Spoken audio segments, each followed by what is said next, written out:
রান্নাবান্না শুরু করেছি প্রায় 10 বছর হতে গেল। 10 বছরের বেশিই মনে হয়।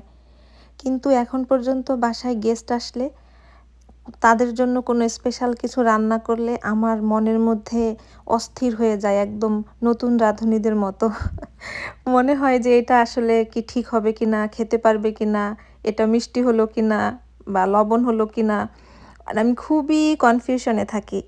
এত বছর রান্নার পরও সেই নতুনদের মতো অবস্থা, জানি না আমার মতো কে কে আছেন। এখনও আমি রান্না করতে গেলে মিনিমাম 3 থেকে 4 বার যে কোনো রান্নায় লবণ দিতে হবে। মিষ্টি দেখতে গেলে 4-5 বার মিষ্টি টেস্ট করে দেখতে হবে ঠিক আছে কিনা। সব ঠিক থাকলেও না কেমন একটা ভয় কাজ করে কারোর জন্য রান্না করতে গেলে, বাহিরের কারোর জন্য। যাই হোক, আমি আজকে যেটা রান্না করতেছি এইটা একটু বলি। এটা হয়তোবা দেখে অনেকেই বুঝছেন যে কি করছি।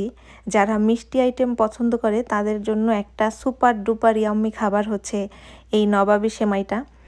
যারা সেমাই পছন্দ করে তাদের জন্য তো কোনো কথাই নাই। দেখলে মনে হয় যে অনেক কিছু দরকার এটা করার জন্য, আসলে অত বেশি কিছু না। 1-2টা আইটেম হয়তো বা ঘরে থাকে না, আর বাকিগুলা মোটামুটি সবারই ঘরে থাকে। আমি প্রথমে গরম ঘিয়ে কিছু কিশমিশ আর কিছু বাদাম ভেজে নিয়েছি।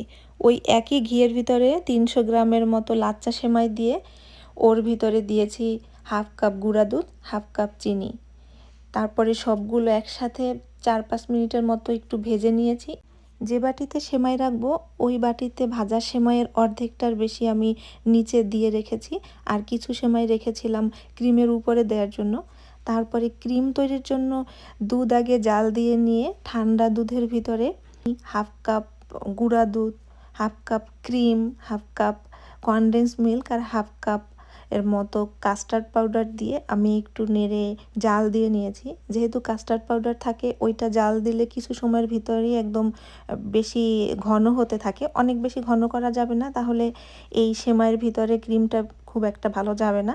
তারপরে আমি ওই যে অর্ধেকটা সেমাই যে বাটিতে রেখেছি ওর উপরে গরম ক্রিমটা ঢেলে দিয়ে বাকি যে কিছুটা সেমাই ছিল ওইটা এইভাবে অনেক সময় ধরে হালকা হালকা করে উপর দিয়ে ছিটিয়ে ছিটিয়ে পুরো ক্রিমটা কভার করে নিয়েছি। ঠিক এই যে এখন যেমন দেখাচ্ছি এরকম করে, কোথাও ফাঁকা রাখি নাই, সেমাইয়ের উপর দিয়ে ক্রিম দেখা যাচ্ছিল না।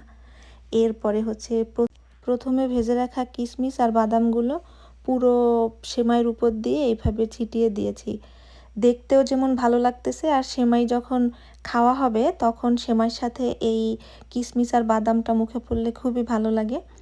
এই তো আমার নবাবী সেমাই একদম রেডি। এখন আমি এটা কিছু সময়ের জন্য ফ্রিজে রেখে দিব, কারণ এটা ঠান্ডা খেতেই বেশি মজা।